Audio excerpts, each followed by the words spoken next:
Queridos, graça e paz.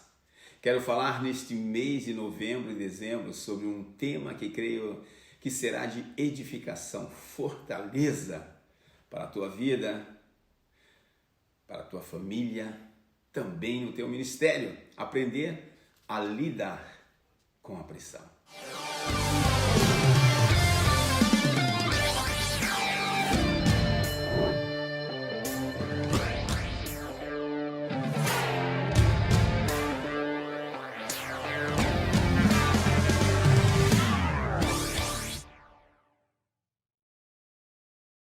Esse é muito importante. Eu creio também que é um tema muito atual. Muitas pessoas vivem pressionadas de todos os lados. Muitos vivem em pressão em diversas maneiras, no lar, no trabalho, nas finanças, no físico, em muitas outras áreas. Por isso Deus colocou esse tema no meu coração e eu quero, de todo o coração, compartilhar com você. Nós vamos agora ler uma parte da palavra de Deus e creio que será de bênção, de edificação. Neste momento quero te pedir que você fique atento nesse texto, porque eu creio que a própria palavra vai falar no teu coração. Eu quero ler com você no Evangelho de João, capítulo 6, no versículo 1 até o versículo 14. E vamos ler esse texto, porque a seguir nos outros temas, que são mais 5 temas, eu não vou ler esse texto, mas você vai acompanhar em casa e vamos falar profundamente daquilo que Deus quer nos ensinar a respeito de como lidar com a pressão, ok? João 6, do versículo 1 ao versículo 14. Depois disto partiu Jesus para o outro lado do mar da Galileia, que é o de Tiberíades. E grande multidão. João 6, 1 a 14. Depois disso partiu Jesus para o outro lado do mar da Galileia, que é o de Tiberíades. E grande multidão o seguia, porque viu os sinais que operava sobre os enfermos. E Jesus subiu ao monte e assentou-se ali com seus discípulos. E a Páscoa, a festa dos judeus, estava próxima. Então Jesus, levantando os olhos e vendo que a grande multidão vinha ter com ele, disse a Filipe: onde compraremos pão para estes comerem? Mas dizia isto para o experimentar, porque ele bem sabia o que havia de fazer. Filipe respondeu-lhe: 200 dinheiros de pão não lhes bastarão para que cada um deles tome um pouco. E um dos seus discípulos, André, irmão de Simão Pedro, disse-lhe: está aqui um rapaz que tem 5 pães de cevada e 2 peixinhos. Mas que é isto para tantos? E disse Jesus: mandai assentar os homens. E havia muita relva naquele lugar. Assentaram-se, pois, os homens em número de quase 5.000.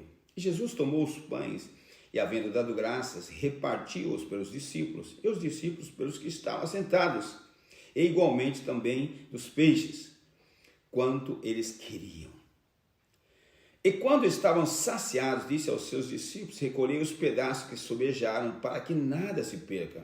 E recolheram-nos, pois, e encheram 12 alcofas, 12 cestos de pedaços dos 5 pães de cevada que sobejaram aos que haviam comido. Vendo, pois, aqueles homens o milagre que Jesus tinha feito, diziam: este é verdadeiramente o profeta que devia vir ao mundo. Tremenda passagem.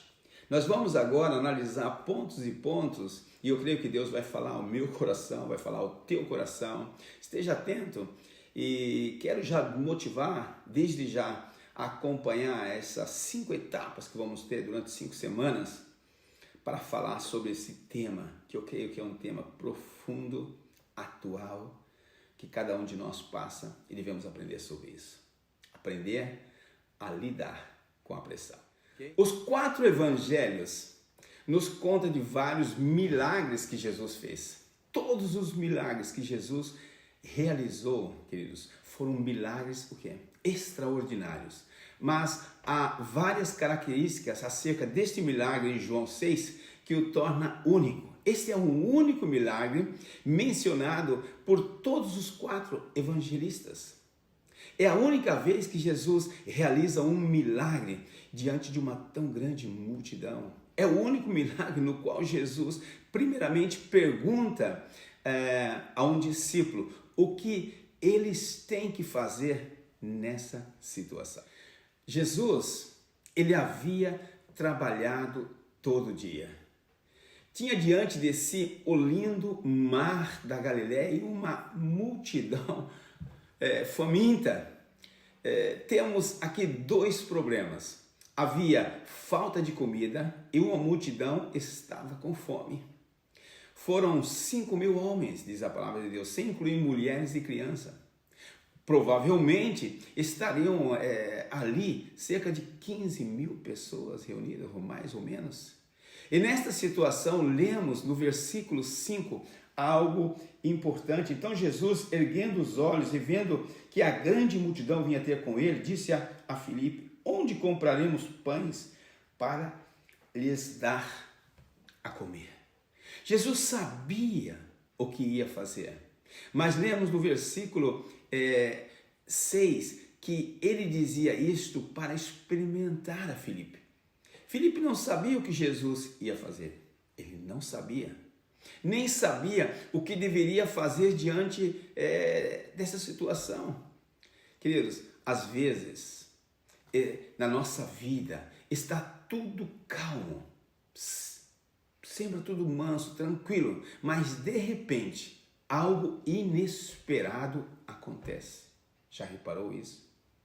E você está debaixo de uma pressão sem saber o que fazer. Vamos ver hoje que é decisivo como reagimos em uma situação como essa. Veremos nessa história como transformar o que é aparentemente negativo em algo positivo, em algo bom. Vamos ver que estar debaixo de uma pressão pode se transformar em uma grande bênção para a nossa vida e também para outras pessoas que estão ao nosso lado. Mas para isso necessitamos entender alguns pontos. E o primeiro ponto eu quero falar: a pressão testa a nossa fé em Jesus. A coisa admirável é que Jesus ele conhecia a necessidade do povo antes que alguém falou para ele. Não lemos que alguém reclamou que estava com fome. Não. Ninguém disse que precisava de comer, mas Jesus sabia a necessidade do povo. Meus irmãos, Deus não mudou. Jesus não mudou. Também hoje Deus, Ele conhece as nossas necessidades muito melhor do que nós mesmos. Ele conhece. E Deus sabe o que Ele quer fazer nessa situação antes que nós pedimos que Ele nos ajude. Não é tremendo isso? Não é maravilhoso isso? Não é maravilhoso sentir uma coisa dessa? Queridos, eu quero continuar na próxima semana com esse tema, aprender a lidar com a pressão. Por isso eu já te convido, a próxima semana esteja aí conectado e vamos falar junto. E quero desde já motivar a vocês, acompanhe esta série. Creio que será de grande bênção para você, para a tua família, em todas as áreas. Repasse esta mensagem a todos os teus amigos, para que eles possam ficar informados que as próximas semanas vamos ver algo tremendo sobre esse tema. Amém? Eu vos desejo um abençoado tempo e fiquem com Deus e até a próxima semana.